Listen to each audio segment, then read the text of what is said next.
let's start.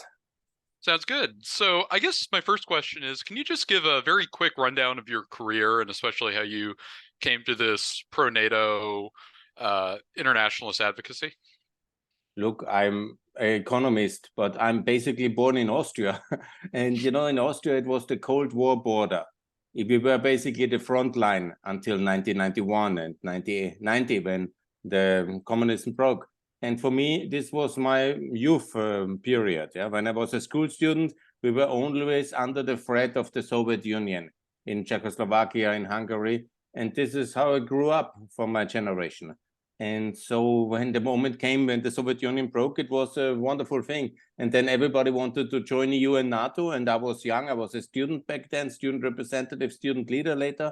And I loved it. And I went for all Eastern European countries and told them, please join EU and NATO. And this is how I spent my 90s.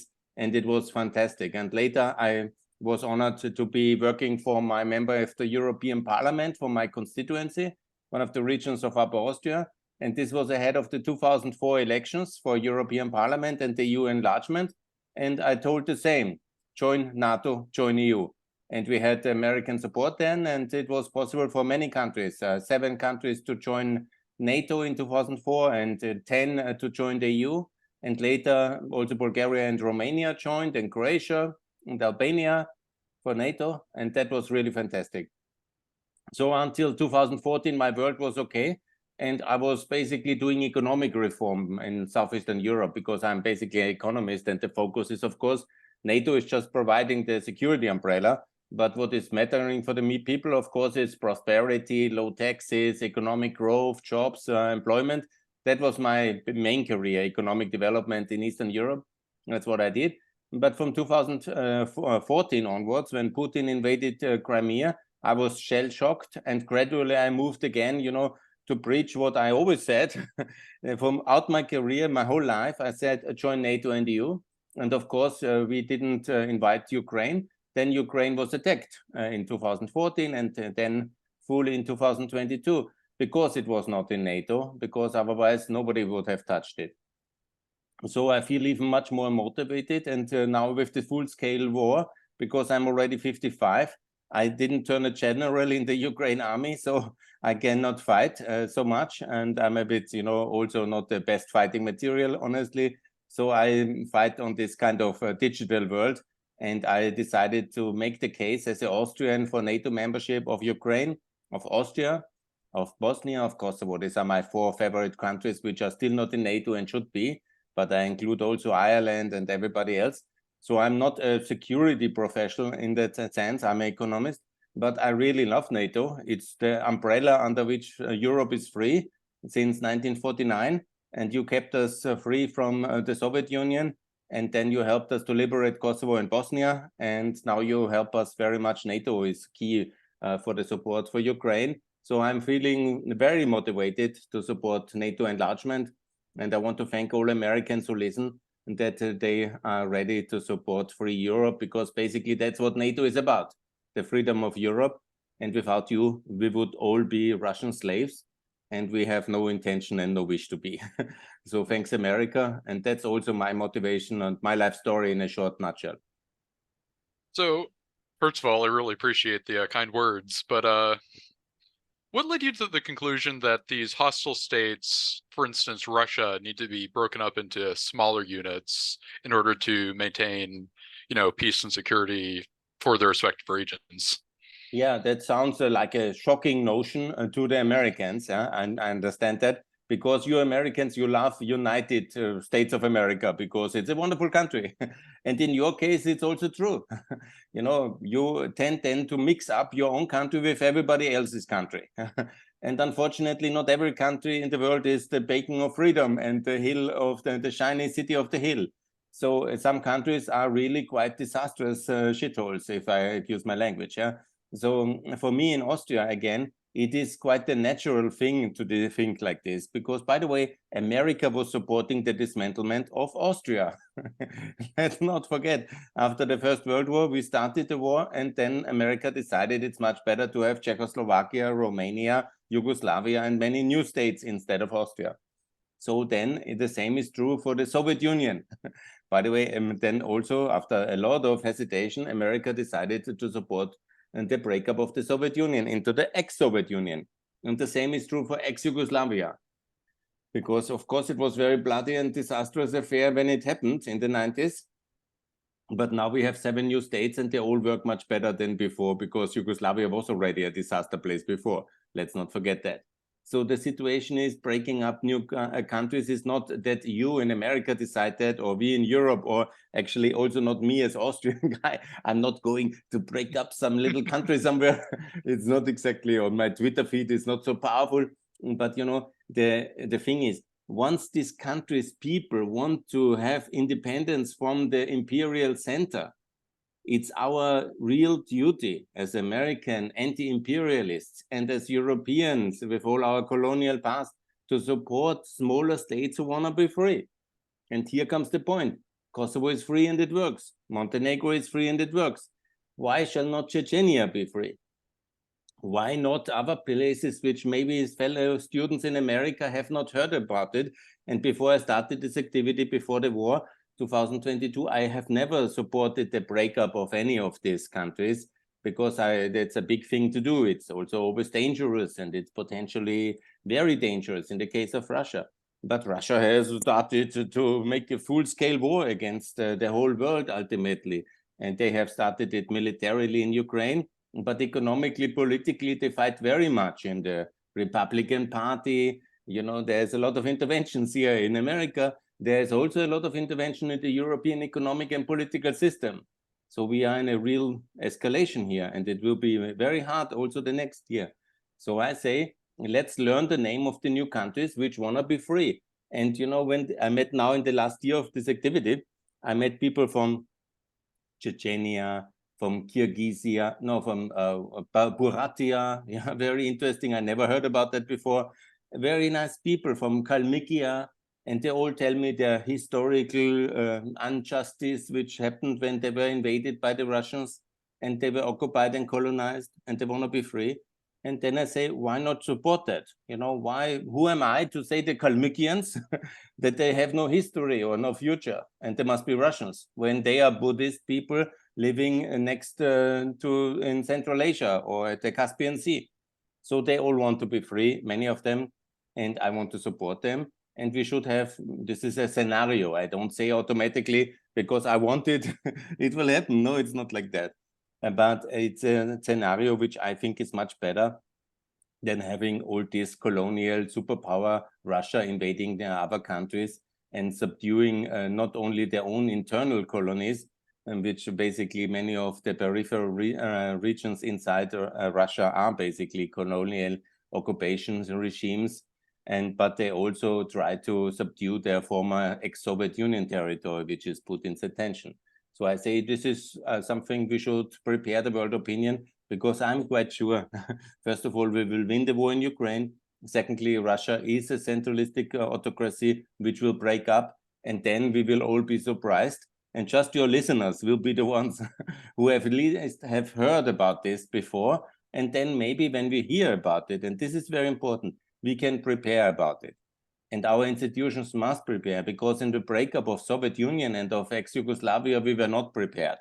And then, you know, you have a lot of bloody border conflicts, you have a lot of messy economic displacement situation. And when you prepare, we can use the very same institutions which we did and built after 10 years in ex-Yugoslavia, in the Soviet Union, to help them, like European Eastern Partnership institutions, like the Regional Cooperation Council, like all these pre-regional preparation mechanisms for the European Union. We can work with these institutions. They exist because we built them for the ex-Yugoslavian countries. We can then help the countries who are emerging to be much faster, much better states. And that's, I think, a wonderful future ahead. Okay, I mean, that all makes sense, but I guess my worst case scenario for this situation would be, obviously, like the quote, gathering of the Russian lands is a key part of this Russian state myth. Ivan Grozny annexing or conquering a succession of various smaller Russian states, and eventually turning his eye outwards towards states like non-Russian states like the Khanate of Kazan. And I guess my personal worst case scenario is that, okay, this happens, Russia breaks up, and then there's this new kind of bloody revanchism in which one of these Russian successor states, some majority ethnically Russian polity, takes it upon itself to regather the Russian lands and provoke another more violent conflict in the post-Russian space. So how would that best be avoided under, by these multilateral institutions which you're describing? Yes, we are exactly in that situation already. A revanchist Russia, as the core of the Soviet Union, is in their eyes fighting back. Yeah, we are very much in that situation. We see the same as well with Serbia in the case of Yugoslavia, when they again are not recognizing Kosovo and are very aggressive towards their neighbors right now in Bosnia and in Montenegro. So this is a possible scenario. But let me also give the power arithmetic argument. The Soviet Union had 280 million people at a time when the United States of America, as our most important Western power, had only 250 million people. So there was much more parity here. Economically, of course, America was much more advanced in technology, but in people, the Soviet Union had more than this. Now, America, 30 years on, America has about 340 million people or something like this, and it's growing very fast. And Russia has 140 and is shrinking very fast. So when you have a scenario where, for example, 15 smaller states along the southern periphery, mostly Buddhist, Muslim, and very Asian dominated states break away, then this rump Russia, which would evolve, might have only 100 million people. So it can be more aggressive, but it's already much less powerful and has less human resources and less natural resources to project its power outside. So that's the economically technology argument, if you want. The moral argument is also, we can, of course, help a transition. Maybe we will not lose, because in the 90s, you have to see the Russian state under Yeltsin was in a kind of constant civil war for, will it be a Western democracy or will it be a successor state of the Soviet Union? Unfortunately, Putin won, and it has turned into a successor state of the Soviet Union, a different form of ideology maybe, but basically it's a KGB-run state and Putin is the boss. Yeah, and we could have won that as well.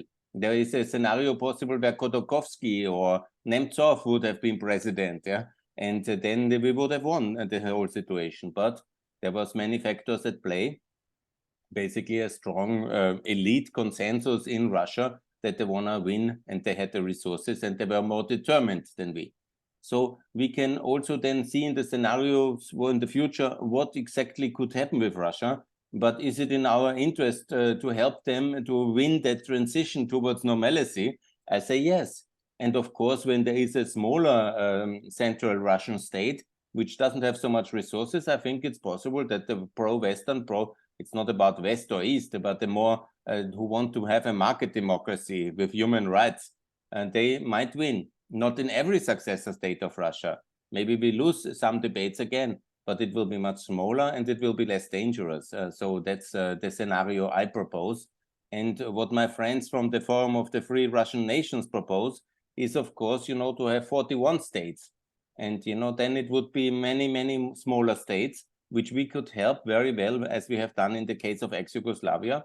And I think it's the best scenario, because then there would not be a big central Russian state which has nuclear powers and which is a threat to world peace, as we see it in the case of the Russian Federation today. Okay, I mean, that again, this all makes sense. I guess my other question about like the specifics of this plan is, aren't there sort of these natural inefficiencies created by smaller states, these like differences in regulation and differences in like, human talent that are kind of solved by like wider economic integration? So in your vision, do these like new ex-Russian states end up integrating into like pre-existing multilateral institutions, like for instance NATO or the European Union, in order to like smooth their transition and like avoid some of these externalities that come from just from like being small and having a much more limited pool of like talent, I guess you could say? Yes, you're right, of course. You know, smaller states are economically handicapped in many ways and regulatory handicapped. So smaller states must always go in hand with regional and global economic and political integration. But we are no longer in the 1990s. Our international body of soft law has developed tremendously, and that's of course available for every state in goodwill. So you can adopt all these UN conventions, and you can join, for example, what Russia was very close at one stage, the OECD, which is the Organization of Industrialized Countries. It's very, very good. But then they choose the war path and they were not in. Yeah. So the successor states should obviously join that organization as well. And until 2019, or it was 2019, it returned to the Council of Europe. But with the start of the war, they have been fully excluded out of the Council of Europe. So it would be absolutely logical, actually, it's my call here, that all the successor states of Russia, actually even the exile governments now, like Chechnya, they should be observer members to the Council of Europe, because the Russian citizens had these human rights protections of the Council of Europe and the European Court of Justice already until the start of the war. So it's very logical that all the successor nations join exactly that institutions again. And that's already very important when it comes to the democracy development, the human rights and the property rights, and that's very good. So then we have many other institutions, like, for example, the European Union and NATO. Some of the countries might join, and that's a long-term vision. It's totally possible for me. I think that some of the Western Russian states, successor states, they will join the EU. Why not? Petersburg, very European city, and there is also other regions who could join. But I'm not sure if every of them, but we could have a relation like we have with Turkey, for example. Turkey is in NATO, but it's in the EU customs union. But political integration is not possible at the moment and for a long term because of different political issues. So we could have a relation like with Azerbaijan or with like Kazakhstan, for example. Many of the new successor states will be like Kazakhstan. They will be semi-authoritarian. We have a free trade agreement with them. We work very well with Kazakhstan, and it's transforming actually recently quite well, especially since the war. They are distancing themselves from Russia. So these are scenarios for many of the states, possible role models. None of them may be perfect, but some of them might be really very, very good market democracies very fast, like the Estonia has turned into 10 years. It took Estonia from 91 to 2004, just 13 years to join NATO and the EU.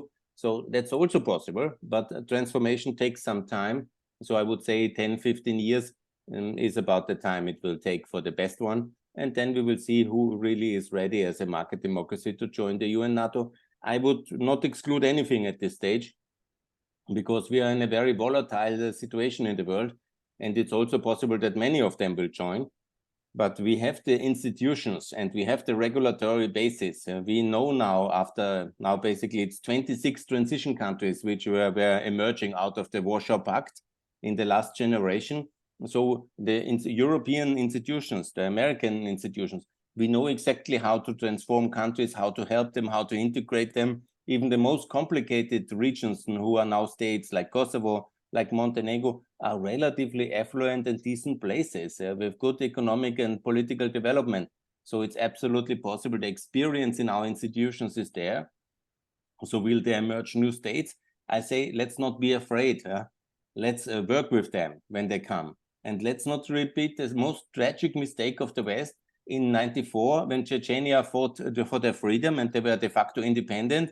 We have basically sacrificed Chechnya to Yeltsin in the name of Russian, they didn't like that. And so we said, okay, we don't like Chechnya as well. And a little bit of Islamophobia and a lack of knowledge about what Chechnya is. Okay, the Russians seized the opportunity, and Putin bombed the Chechens into submission in 99, 2000, and raced to the presidency with that.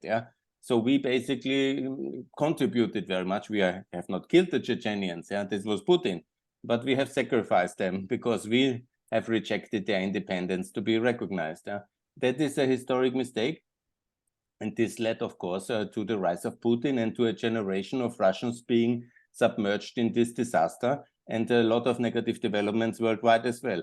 So we should, the next time when the opportunity comes, when Putin falls, we should be wiser, more prepared, We should have knowledge about these new states. And when they knock at our door of the free world and say, hello, America, we are now the new Estonia, we are the new Chechnya, we know what the West wants, and we know how to do market democracy, then we should say, yes, this is my call here. It might be, that this will take a generation. It will be your generation of political leaders maybe to see that. But I would like to make this interview very much so that when it comes, when some free nation comes, you will not be like Clinton and say, no, I prepare some vodka with Yeltsin and make some energy business, and then we have one guy to talk to in Moscow. It's very practical. But you will go to Grozny and you will say, hey guys, you want to be free? We also once wanted to be free in Boston, and it was nobody in the world who wanted that. But you had then some support in France and elsewhere, and then suddenly you became an independent nation, and it worked out very well in the case of America. And of course, Chechnya is a more complicated place, and so is Kalmykia. But the idea of freedom is universal, and it counts as well for the Chechenians, Kalmykians, Buratians. Even when we don't know the history, and many of us care little for them, they care very much for themselves, and they have a proud history and potentially a future as free nations, and why not to support them? Okay, that all really makes sense. I guess my next question is about the Balkans, because I mean, you described working in the Balkans in the 1990s and 2000s. It seemed like there was this optimism, and a lot of good things did come out. You had these, like, as you described it, stable market democracies arise in places like Kosovo, Montenegro, and even, places like Serbia. There seemed to be this, like, glimmer of hope. I mean, I don't remember the name of the revolution, but like the youth movement Otpor coming out and overthrowing Milosevic was big. It seemed like this moment in which Serbia would start to join this broader community of nations. But in the last couple of years, especially since 2014 and 2022, it seems like there's been this really dramatic reversal. You have obviously the Vučić administration in Serbia indirectly on the border of directly supporting, militant Serbs in northern Kosovo. You have Milorad Dodik in the Republika Srpska part of Bosnia, who's agitating for independence and undermining the, security and stability of these states. So is this something that was kind of like, I guess my question is like, was this an inevitability? Was this something that was baked into the post 1990s political order in the Balkans created by things like the Dayton Accords, or was this, reflective of like specific failures in, Bosnia and Serbia? Look, this is the most important thing is that it was the right thing for America to intervene to stop the war in Bosnia in 95. But it took 3 years too long. Because it was clear already in 92 that America should intervene. But, Bill Clinton was in his apprenticeship phase, and there was a big division in the West, what to do and how to do it. And all this, like we have in Europe many divisions as well between Germany and France. It was the time of German unity, and all these Balkan things have a big, big historical connotation for many reasons of the First World War. And the Second World War, because the Balkans is the historic battlefield of Western Europe, Turkey, and Russia. So these three geostrategic powers have battled here for 500 years. And so everybody had different allies. So it was very complicated. Name it like this. The French really loved the Serb for the First World War, and they didn't care for the rest so much. So Europe was divided. The moment Mitterrand died in 95 in the January, and Mr. Bill Clinton somehow really discovered that America is the lead power of the world, and Jacques Chirac was there, we immediately intervened to stop the Srebrenica genocide. And then, of course, the Serbs were defeated. But, the consensus only lasted so long. So then when the Americans fought to significantly defeat Serbia, and then there were a little bit hesitations, and then Dayton was basically a compromise piece, where the Serbs, who were the aggressor nation, got half of Bosnia. And we still have a messy situation here. But it was less problematic at that time in many senses, because there was a peace established. And of course, America was the prime power of the world, and in many ways the only power of the world. And when then the Milosevic started his rampage again, continued in 97 in Kosovo, it took another 2 years, but then ultimately America and the West intervened very hard, and we intervened ultimately even against Belgrade to drop the bombs on the bridges in Belgrade, and so also liberate Kosovo and end the genocide there. These two operations were very important in world history, and really the key case where American power was liberating countries and also stopping genocide. This was the first motivation, and then liberating these countries and doing nation building, and very successfully so. And this all worked very well until the year 2008, where basically there was the big financial crisis, and it hurt the Western democracies more than the Eastern autocracies. And of course, you have to see that most people outside of the United States and Europe who are in power in that period, they are trained Marxist-Leninists, like from economic thinking. Marxist-Leninism was the main ideological training of most of the people of the world. Yeah? They learned it in schools, at universities, in their political academies. And so people like Putin are trained like this. So when the big crisis came, it is very relevant, like 1929. It was basically also the moment where in the teaching of Marx, then you see, capitalism anyhow doesn't work. So the West will break down, and all these trained Marxists, including Hitler, they knew, the crisis comes, now we will win. And this was, of course, also the point in 2008. And all these Vucic, Dodiks, Putins, they, in their thinking, and this is very hard to explain for people who are not trained in Marxist-Leninism, but you basically, they never believe in this chaotic world of capitalism. They cannot understand, and they just wonder when is the moment it will ultimately break down. And so for them, 2008 came, and then there was the moment, obviously, where our system will break down. And then Putin, with his wealth of these petrol resources, could buy a lot of influence and build a real alternative. He was, of course, he was only the prime minister at that time. He was not the president. So this took a little bit of time to work into the system. But 2012, he came back as president, already rich and with a full revenge agenda, very angry that he thought that the Americans, Hillary Clinton wants to topple him. And so he came back with a full revenge agenda. And of course, he knows exactly, and the Russians are very smart. The Russian apparatus is very smart. They knew exactly where are the dividing lines of Europe, and that there are a lot of people in the Serb community of the Balkans that they are from the mentality pro-Russian, and in Bulgaria and in many of the countries is logically. But the most logical partner for Russia is, of course, Serbia.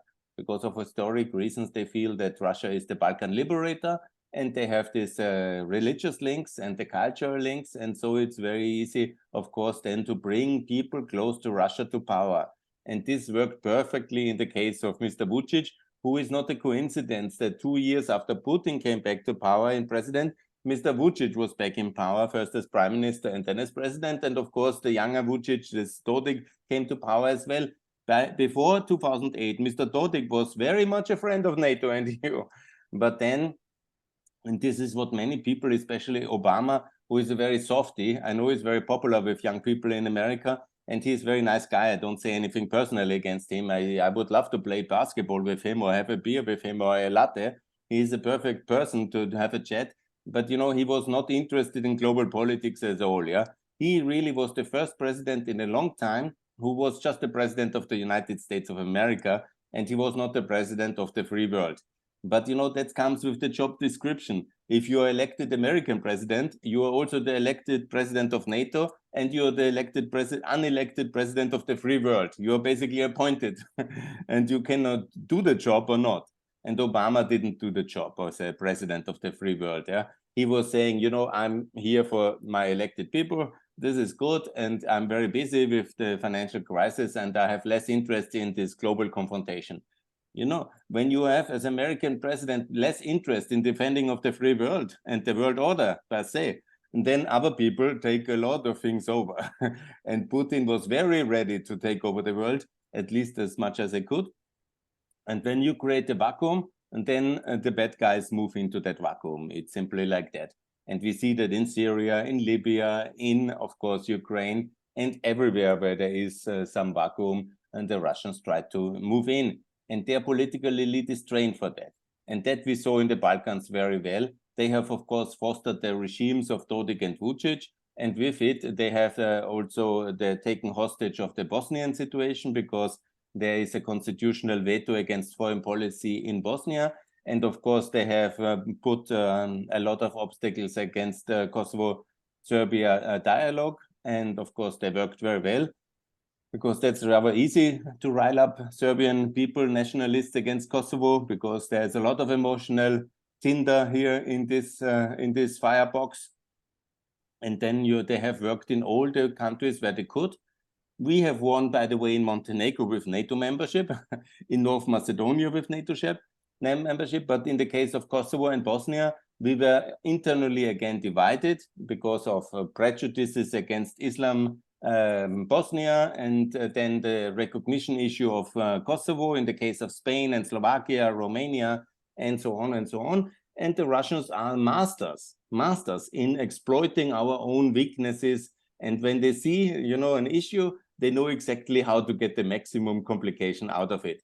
And if we are not able to do our homework, if America cares only for herself and is isolationist, if the Europeans are divided, then Russia, of course, knows what to do.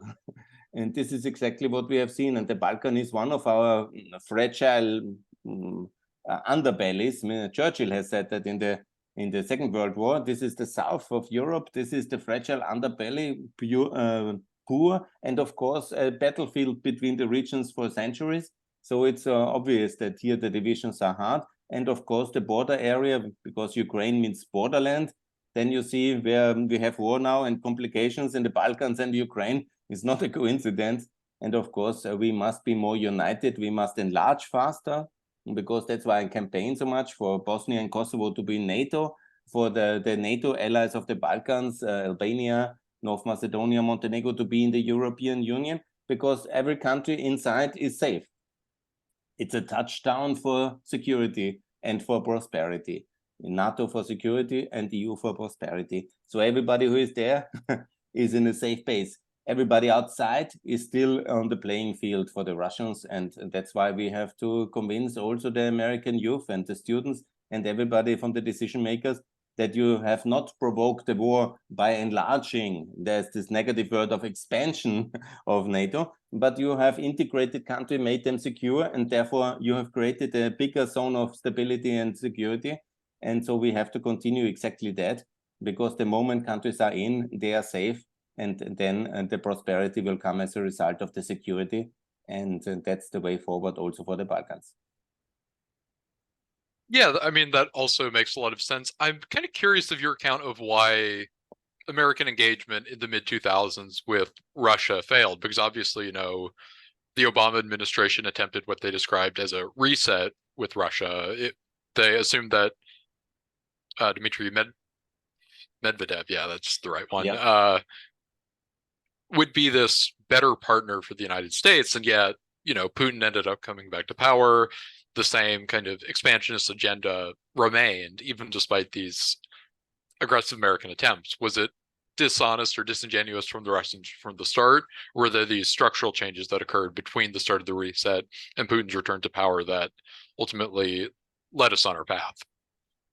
Look, there is a certain naivety in American politics towards Russia, because you are basically very nice people. And the way you socially interact with yourself, like being friendly and having basically good intention towards others, this makes you a very successful nation and economy, because you can go out of the house, you can greet somebody friendly, you can discuss 5 minutes later about business or cooperation, and you can be very friend and very successful. Yeah, this is basically, this openness is the basis of economic and personal prosperity. Yeah?